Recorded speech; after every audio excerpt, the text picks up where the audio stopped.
Salut à tous et bienvenue pour cette nouvelle vidéo. Donc aujourd'hui je vais parler des nouveautés de la 1.17, toute nouvelle version de Minecraft. Donc déjà je vous regarde, donc attention à ceux qui n'aillent pas. Je vous vois. Bon, allez.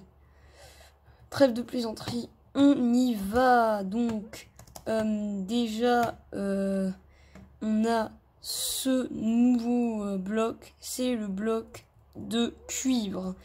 Il a plusieurs variantes de cuivre, entre guillemets, abîmé, quoi, enfin vieilli. 50 jours Minecraftien pour détériorer le cuivre de cette étape à cette étape, puis à cette étape, et à cette étape, il faudra donc 50 jours pour chaque étape. Ensuite, on a le minerai de cuivre, qui est une nouveauté, donc pour faire un bloc de cuivre, quoi. Et puis on a également la Deep Slate, qui est un bloc qu'on trouve dans les profondeurs, qui est une sorte de variante de la pierre, comme un peu la Blackstone. Et on a les minerais de Deep Slate, enfin les minerais sous Deep Slate. Bon, là j'ai mis 2 fois le minerai de diamant, j'ai fait une petite erreur.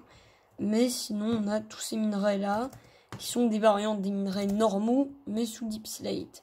Donc ils ont à peu près les mêmes propriétés.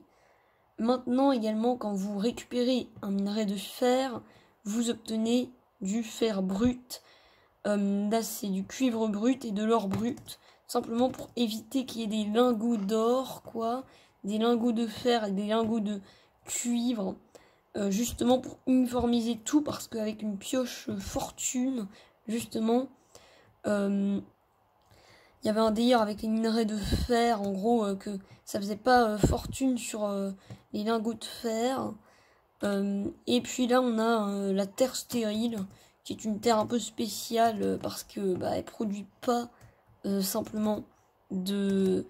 simplement, elle produit pas on peut pas mettre de plantes dessus. Ensuite, on a ce petit truc qui est... c'est tout simplement les drip leaves, donc c'est des sortes de feuillages justement, mais un peu spéciaux, puisque justement, vous voyez, hop, on saute et dès qu'on saute, ça reste très peu de temps, sinon ça nous fait tomber en gros. Là on a l'azalea avec justement les feuilles d'azalea qui est un nouvel arbre.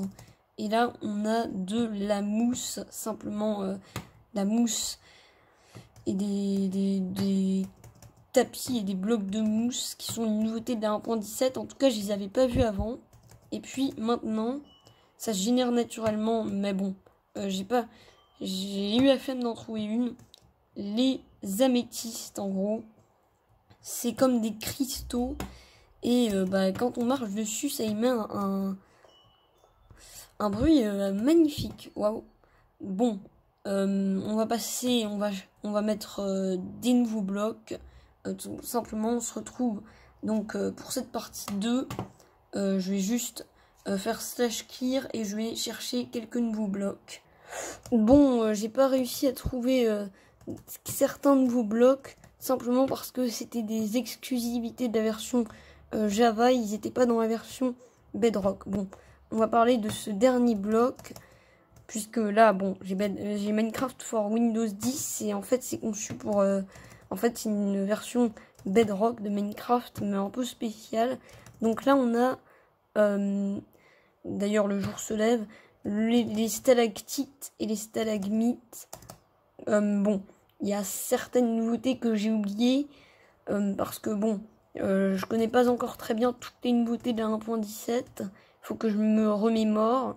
Bon, dites-le moi en commentaire si j'ai oublié des nouveautés. Donc là, on a ces blocs-là. Donc on peut placer justement. Et donc il y a le bloc haut et le bloc bas. Enfin, le bloc qui monte et le bloc qui descend. Et donc le bloc qui descend, c'est les stalactites. Et les blocs qui montent, c'est les stalagmites. Également, donc, on a la chèvre. Ah, d'ailleurs, j'ai une bébé chèvre. Et puis, il y a la grande chèvre. Hop, celle-là. Je sais pas si elle défonce les gens, enfin les joueurs. Donc je vais mettre en game mode 0. Et bon, les bébés chèvres, je suis pas sûr qu'elle défonce les joueurs. Mais cette chèvre-là, à mon avis, elle doit défoncer les joueurs. Donc si je la tape, elle défonce les joueurs en gros. Mais bon, ça marche pas à tous les coups. On a l'Axolot, un nouveau mob, tout simplement, qui est un mob agressif, mais qui est un mob quand même pas mal. Donc c'est un mob déjà très beau, vraiment, mais c'est un mob agressif envers les guardianes et puis pas mal d'autres créatures de la mer. Mais c'est un très beau mob, voilà, c'est également une vraie espèce, d'ailleurs, qui est en danger. Donc c'est pour ça que Minecraft ont voulu l'ajouter pour inciter les gens à protéger ces espèces en danger, quoi. Ensuite, on a la longue vue, donc qui nous permet de... bon, vous savez déjà c'est quoi le principe d'une longue vue, quoi. Vous voyez, hop, on voit tout ce qu'il y a aux alentours. Par contre, dommage qu'il y ait une sorte de cadre, hein. Mais bon, c'est très pratique pour zoomer. Et puis en plus, on a le saut de neige poudreuse. Donc la neige, on s'enfonce dans cette neige, on peut pas sortir. Également, j'ai oublié de vous en parler d'une nouveauté, mais il y a les poulpes luisants. En fait, c'est des poulpes très lumineux, mais je vous en ai parlé dans une autre vidéo, donc bon, c'est pas grave, hein. Donc voilà, vous voyez, il y a des mobs qui s'enfoncent dedans et qui peuvent pas sortir. Et après un moment, ça provoque des dégâts de froid. Donc si je reste là un long moment, vous voyez, ma barre de vie, elle est devenue bleue. Pour éviter ces problèmes, il faut une armure en cuir, mais vous voyez, je suis coincée dedans. Je dois en sortir, mais ça ralentit beaucoup de joueurs. En plus, ça donne une espèce, à mon avis, d'effet slow nest, même lorsqu'on est dehors. Lorsqu'on sort de cette neige poudreuse. Bon, voilà, c'est la fin de la vidéo. Au revoir.